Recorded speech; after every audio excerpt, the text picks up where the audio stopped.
కందుకూరు నియోజకవర్గంలోని ఎంఆర్పీఎస్ 32వ ఆవిర్భావ దినోత్సవాన్ని పురస్కరించుకొని ఇదుమూడిలోని జూలై 7న మాదిగల పుణ్యక్షేత్రం శంకుస్థాపన మహోత్సవానికి సంబంధించిన కరపత్రాలను ఆవిష్కరించారు.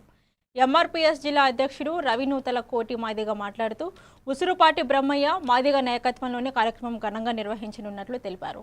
ముఖ్య అతిథులు అంబేద్కర్ విగ్రహానికి నివాళులు అర్పించారు. పెద్ద సంఖ్యలో హాజరై కార్యక్రమాన్ని విజయవంతం చేయాలని పిలుపునిచ్చారు.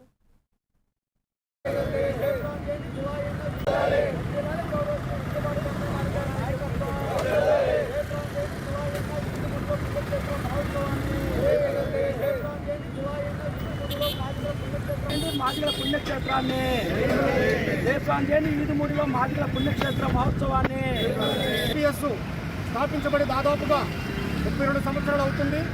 అందులో భాగంగా ఎంఆర్పీఎస్ పురిటిగడ్డ అయినటువంటి ఈదుమూడి ప్రకాశం జిల్లా ఈదుమూడి గ్రామంలో రేపు అనగా జూలై 7న ఎంఆర్పీఎస్ మహోత్సవాలు జరుపుకునే భాగంగా ఈరోజు మనం ఈ యొక్క ప్రెస్ మీట్ని ఏర్పాటు చేసుకోవడం జరిగింది. అందులో భాగంగా మన ఎంఆర్పీఎస్ జిల్లా ఇన్ఛార్జ్ అయినటువంటి తమ్ముడు కోటి మాదిగ గారు మన కందుకూరు నియోజకవర్గానికి వచ్చారు. దాని గురించి తమ్ముడు మాట్లాడవలసిందిగా మేము కోరుకుంటున్నాం.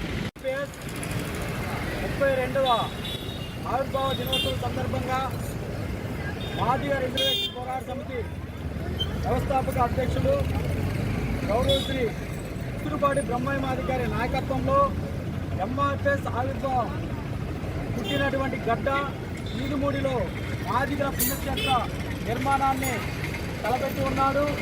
ఈ క్రమంలో మన ఎంఆర్పీఎస్ నేపథ్యం ఒకసారి మనం గమనిస్తే డాక్టర్ బాబాసాహెబ్ అంబేద్కర్ గారు రాజ్యాంగబద్ధంగా పొందుపరిచిన 15% రిజర్వేషన్లని విద్యా, ఉద్యోగ, రాజకీయ సంక్షేమ రంగాలలో మాదిగలతో పాటు కులాలందరికీ కూడా జనాభా దామాషా ప్రకారం పంచాలని ఆ రోజు ఈదుమూడిలో 20 మంది యువకులు తీసుకున్న నిర్ణయమే ఈరోజు ప్రపంచవ్యాప్తంగా